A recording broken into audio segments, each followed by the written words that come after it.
तो सबसे पहले बात करते हैं definition of white collar crimes.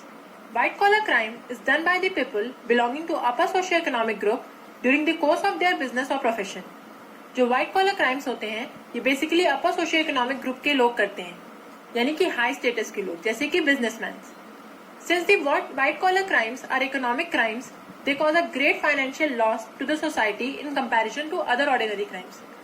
जैसे कि इनके नाम से हमें पता है कि ये मनी से रिलेटेड क्राइम्स होते हैं, इकोनॉमिक चीजों से रिलेटेड क्राइम्स होते हैं, तो ये जो सोसाइटी में है ग्रेट फाइनेंशियल लॉस कॉज करते हैं। जो बाकी के क्राइम्स होते हैं उनसे हमें हार्म होता है, सोसाइटी पर इफेक्ट पड़ता है, बट इन क्राइम से सोसाइटी पर इकोनॉमिकली इफेक्ट पड़ता है।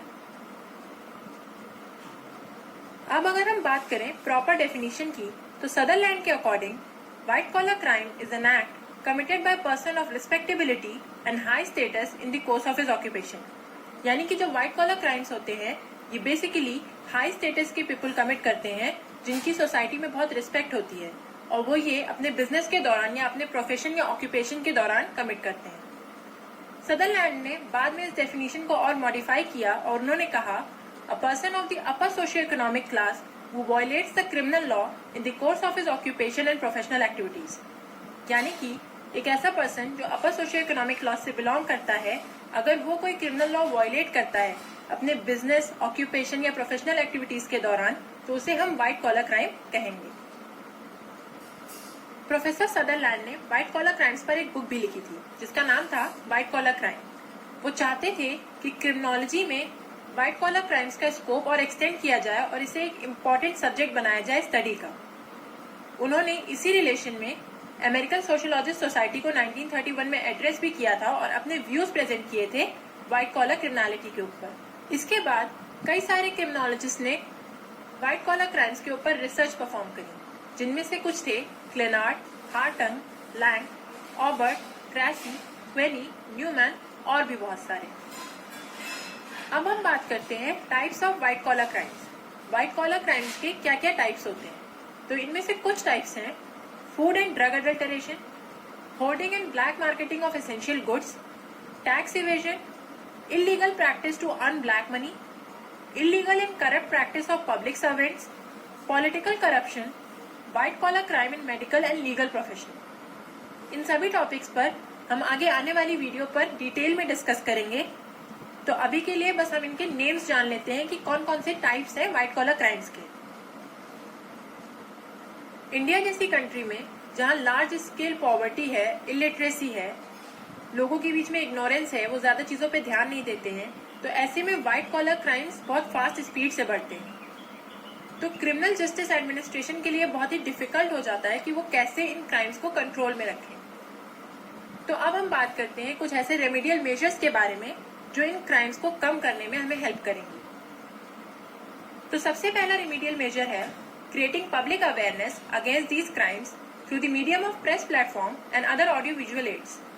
यानी कि हमें पब्लिक में अवेयरनेस फैलानी होगी इस क्राइम से रिलेटेड, जो कि हम कर सकते हैं प्रेस के मीडियम से या फिर जो बाकी ऑडियो विजुअल एड्स है जैसे कि रेडियो या टेलीविजन, उनके थ्रू हम पब्लिक में इन क्राइम से रिलेटेड अवेयरनेस फैला सकते हैं।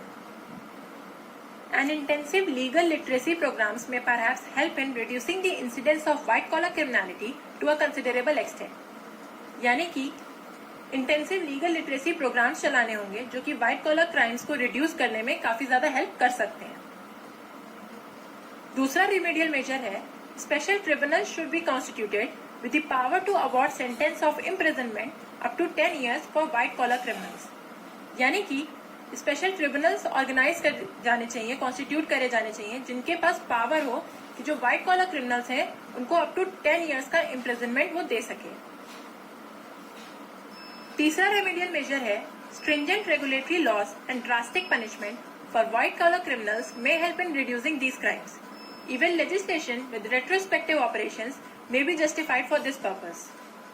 स्ट्रिक्ट रेगुलेटरी लॉज और ड्रास्टिक पनिशमेंट्स फ्रेम करनी चाहिए व्हाइट कॉलर क्रिमिनल्स के लिए, जिससे कि वो ये क्राइम करने से पहले थोड़ा डरे और इन क्राइम्स का नंबर थोड़ा कम हो। फोर्थ रेमेडियल मेजर है a separate chapter on white collar crimes should be incorporated in the Indian penal code by amending the code so that white collar criminals who are convicted by the court do not escape punishment because of their high social status। जो हमारा Indian penal code है उसमें एक separate chapter white collar crimes के लिए amend कर देना चाहिए और उसमें वो प्रोविजंस बता देने चाहिए कि अगर कोई व्हाइट कॉलर क्राइम कमिट करता है तो उसे क्या क्या पनिशमेंट्स मिल सकती हैं, जिससे कि जो हाई सोशल स्टेटस के लोग होते हैं वो पनिशमेंट से ना बच सकें। फिफ्थ रिमेडियल मेजर है white collar offenders should be dealt with sternly by prescribing stiffer punishments keeping in view the gravity of injury cause to society because of these crimes. जो व्हाइट कॉलर क्रिमिनल्स हैं या जो white collar offenders हैं उन्हें strictly deal करना चाहिए और उन्हें स्टिफर पनिशमेंट्स देनी चाहिए, ये ध्यान में रखते हुए कि जो व्हाइट कॉलर क्राइम्स हैं ये सोसाइटी पर कितना गहरा इफेक्ट करते हैं। जैसे कि हमने पहले भी पढ़ा कि white collar crimes economic crimes होते हैं, ये सोसाइटी को ग्रेट फाइनेंशियल लॉस कॉज करते हैं। सिक्स्थ रिमेडियल मेजर है there is an urgent need for a national crime commission which may squarely tackle the problem of crime and criminality in all its facets. India में एक national crime commission बनाना चाहिए जो कि crime से related और criminality से related जितने भी इसके टॉपिक्स हैं उन सबको गवर्न करे, जिससे कि जो व्हाइट कॉलर क्राइम्स हैं या जो बाकी के भी जो क्राइम्स हैं उनको कम करने में हमें हेल्प हो। सेवेंथ रेमेडियल मेजर है above all public vigilance seems to be the cornerstone of anti white collar crime strategy. इन सब रेमेडियल मेजर्स के बावजूद जो पब्लिक विजिलेंस है वो बहुत ही ज्यादा इम्पोर्टेंट है हमारी इस anti white collar crime strategy के लिए। पब्लिक को भी इन सब चीजों का ध्यान रखना पड़ेगा कि जो ये डेंजरस क्राइम्स हैं हमारी सोसाइटी में इन्हें हम कैसे कम कर सकते हैं। तो आज